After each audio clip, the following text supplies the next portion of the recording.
আপনার বাচ্চাটা যদি কোনো জায়গায় আটকে যায়, তাহলে তাকে শাসন করার আগে তাকে বোঝান বা তাকে বোঝার চেষ্টা করুন যে সে কেন বারবার ওই জায়গাটায় আটকাচ্ছে।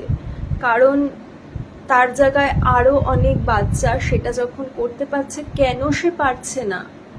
প্রত্যেকের মধ্যে কিন্তু যথেষ্ট ক্যাপাবিলিটি থাকে যে কোনো কিছু করে ওঠার বা একটা যোগ্য জায়গায় পৌঁছানোর।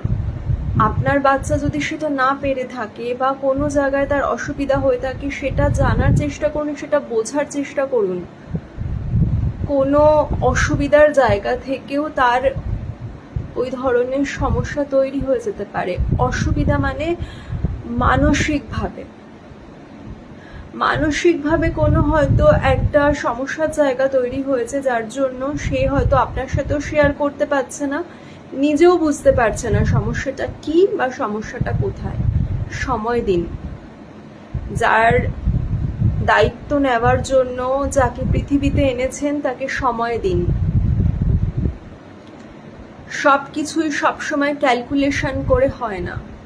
ভালো স্কুলে পড়ানো, তাকে ভালো খেতে দেওয়া, ভালো জামা কাপড় পরানোর থেকেও অনেক বেশি প্রয়োজন তাকে ভালোবাসা, তাকে বোঝা, তাকে আপনার মূল্যবান সময়টা দেওয়া।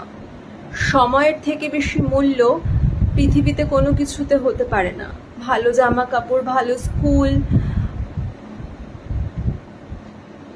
ভালো গাড়ি, ভালো বাড়ি কোনো কিছুতে নয়। সন্তান যেটা চায়, সন্তান চায় তার মা বাবার ভালোবাসা, মা বাবার থেকে সময়। সে চায় তার মা বাবা তাকে বুঝুক। সে যখন সেটা পায় না, তার মধ্যে বিভিন্ন রকমের মানসিক দুর্বলতার জায়গা তৈরি হয়, তার কনফিডেন্স ভেঙে যায়। প্লিজ আমি রিকোয়েস্ট করব প্রত্যেকের মা বাবার কাছে, প্লিজ আপনার সন্তানকে একটু বোঝার চেষ্টা করবেন। তাহলে হয়তো তাদের লাইফটা অনেক বেশি সহজ, সরল আর স্বাভাবিক হয়ে যাবে।